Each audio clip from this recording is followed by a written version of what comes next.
Kalau pas ribut, jangan ngasih nasihat. Jangan ngasih suami dalil, jangan. Gak penting itu. Dia nggak akan bisa sadar. Kan sudah saya sering bilang ya, lagi ribut dikasih dalil, suaminya bilang apa? Saya tidak perlu mama dedeh di sini, kan gitu.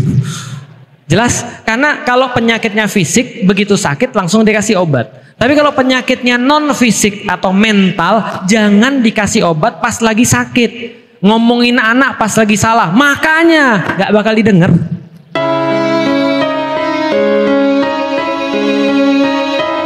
Saya termasuk orang yang juga dibesarkan dengan pukulan.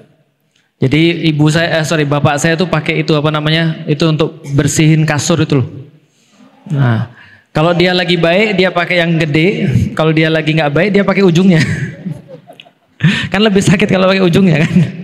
Kalau dia lagi kesal pulang dari kantor, mungkin kita nggak tahu, ibu saya terus kemudian rumahnya nggak beres, itu semua dimarahin. Termasuk anaknya. Saya lagi main bola, main basket, ya salah sih memang ya.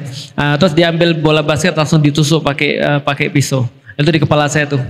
Jadi jantan tuh artinya marah, konfrontasi, menunjukkan dominasi dan segala. Itu di kepala saya tuh. Saya tidak merasa bahwa saya tidak mengatakan bahwa di dalam diri saya nggak ada seperti itu. Saya tahu banget itu ada. Dan saya tahu banget itu mempengaruhi. Setiap kali anak saya nih ribut itu kepala saya kayak mau disekrup, tau nggak? Kuping saya kayak mau disekrup. Dan apa respon kita? Respon kita adalah referensi kita.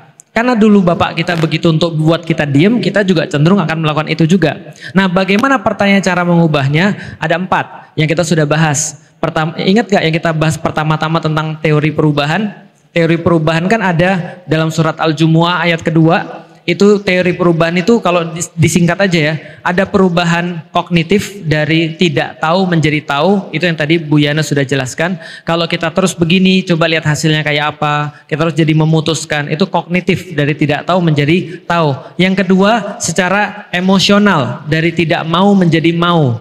Dari afektif, emosional, dari tidak mau menjadi mau. Kayak tadi misalnya dengan memaafkan. Saran saya apa? Datengin orang tuanya, minta maaf. Minta maaf ke orang tuanya. Itu berarti pasti ada yang belum selesai itu. Nah, memaafkan itu bukan memaafkan diri kita saja, tapi benar-benar datang ke orang tuanya dan minta maaf ke orang tuanya. Loh, kok minta maaf, bukannya dia harus minta maaf ke kita? Enggak, itu bukan urusan Anda. Urusan Anda minta maaf ke orang tua. Dan bilang sama orang tua, ridhoi saya untuk ngurus anak. Mudah-mudahan itu secara afektif beres, secara emosional. Tadi dari tidak tahu menjadi tahu, dari tidak mau menjadi mau. Yang ketiga dari tidak bisa menjadi bisa, maka latihan. Maka ada satu psikolog muslim namanya Al-Balkhi, dari tahun 1000-an dia sudah nulis bahwasanya jangan pernah ngasih obat dalam penyakit mental atau non fisik ketika lagi sakit. Itu nggak bisa. Contoh ya, pernah ribut antar suami istri tiap hari gitu kan ya. Kalau pas ribut jangan ngasih nasihat. Jangan ngasih suami dalil, jangan. Gak penting itu. Dia nggak akan bisa sadar. Kan sudah saya sering bilang ya, lagi ribut dikasih dalil, suaminya bilang apa? Saya tidak perlu mama dedeh di sini, kan gitu. Jelas? Karena kalau penyakitnya fisik, begitu sakit langsung dikasih obat. Tapi kalau penyakitnya non fisik atau mental, jangan dikasih obat pas lagi sakit. Ngomongin anak pas lagi salah, makanya nggak bakal didengar. Yang dia dapat apa? Orang tua saya nggak sayang sama saya. Orang saya lagi sedih malah ditambah-tambahin makanya, gitu kan ya. Cuman kan kita kan ya, pengen kan gitu kan ya. Makanya kan rasanya puas banget, paham ya? Nah, yang mau dicari dia sembuh, yang mau dicari dia dididik atau kepuasan kita. Karena kadang-kadang orang tua termasuk saya pengen puas. Maka ketika kita ngomong terserah kamu lah, ya selalu dah. Begitu kejadian, refleks kita bilang makanya itu nggak didengar dia. Setelah makanya bla bla bla bla bla bla itu nggak didengar.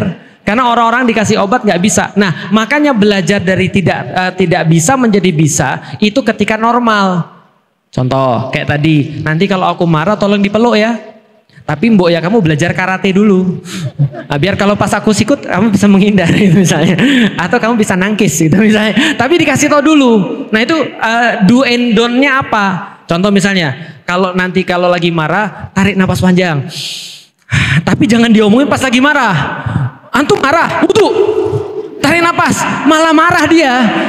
Jelas ya? Nah itu belajar dari tidak bisa menjadi bisa itu pas lagi waras, pas lagi normal. Nah kalau sudah belajar tidak bisa, dari tidak tahu menjadi tahu, tidak mau menjadi mau, tidak bisa menjadi bisa, yang terakhir tidak nyaman menjadi nyaman. Itu namanya teori behavior, namanya teori habits, namanya teori perilaku. Karena perilaku itu adalah hasil respons yang berulang. Makanya enaknya jadi orang muslim. Jadi gini ya, bedanya saya sebelum sama sesudah masuk Islam apa? Masih ganteng, masih putih, masih masih apa? Perilaku. Artinya apa? Lihat ya, saya sebelum muslim, bapak saya punya uang. Sesudah saya muslim, bapak saya juga punya uang. Sebelum saya muslim, wajah saya sipit. Sebelum muslim, sesudah muslim, wajah saya sipit. Bedanya apa? Respons saya terhadap apapun yang datang pada saya. Maka jangan pernah mau nurut sama kondisi. Karena Anda bisa merespons kondisi apapun. Lihat ya, orang miskin itu tergantung responsnya. Miskin itu kan kondisi, tapi respons kita kan bisa banyak. Ya nggak sih?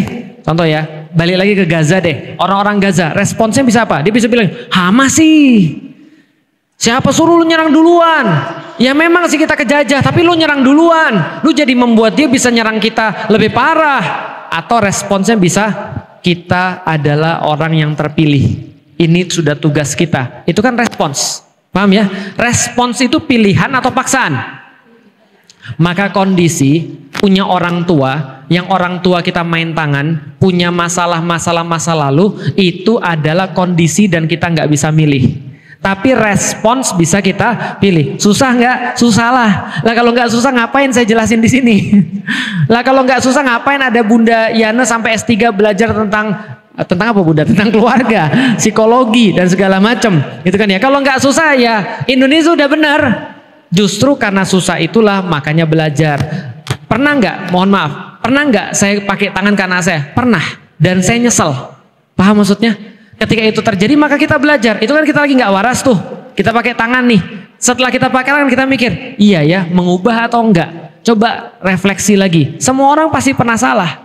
Nah karena itulah orang-orang yang minimal dia sudah belajar tentang tahu dan tidak tahu, dia jadi ngerti ketika kejadian dia introspeksi. Maka besok dia coba untuk gak lakukan lagi. Kan begitu terus menerus. Walaupun orang bilang, iya tapi lukanya tetap ada di sana. Mendingan kita tetap memperbaiki walaupun orang itu terluka. Maka sekarang coba aja, contoh nih kita punya inner child, kita sudah tahu ini nggak berguna, ini bakal menghasilkan anak yang juga sama-sama parah, menghasilkan anak yang juga nanti jadi penjajah dan segala macam. Maka kita coba untuk belajar, setelah kita belajar tadi datang ke orang tua minta maaf, setelah minta maaf orang tua cari tahu kalau saya lagi kesel nih, kuping saya kayak lagi mau dibor, terus kepala saya kayak mau pecah, apa dulu yang saya harus lakukan?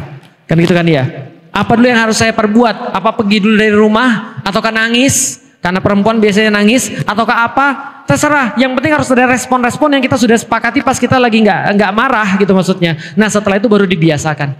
Insya Allah berubah.